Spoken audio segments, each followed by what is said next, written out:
Guys, magluluto tayo ng gata. Ito. Nandito na yung gata. Nilagay na natin ang bawang, luya, sibuyas, siling pangsigang, at yung ating bawang. Ayan. Lagyan natin siya ng kaunting alamang, guys.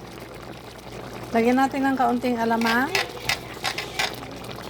At ilagay na natin yung ating shrimp. Lagyan natin ng shrimp. Ayan.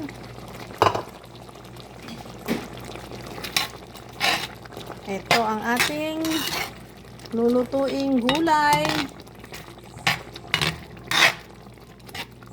Ginataang. Ayan, ito ang ating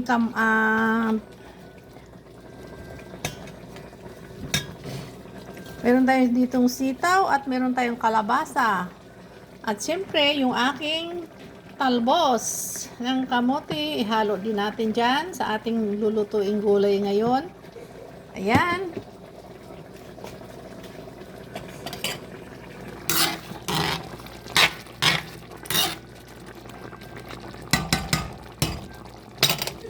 Ilagay na natin yung ating kalabasa.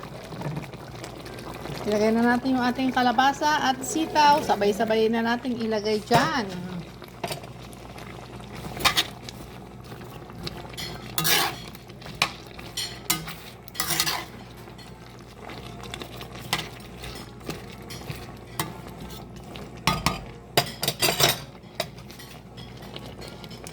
Ayan, takpan natin.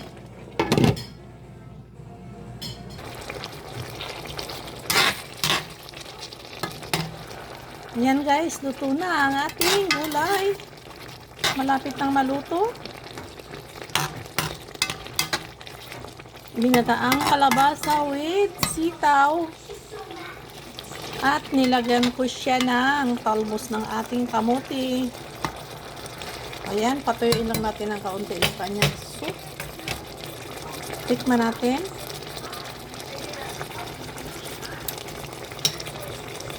Yummy. Ayan guys, luto na.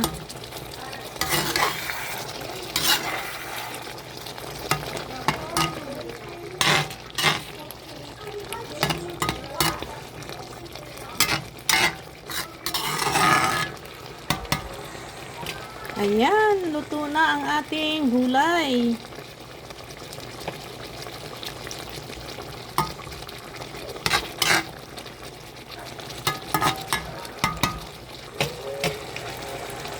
Ayan, thank you for watching guys. Bye!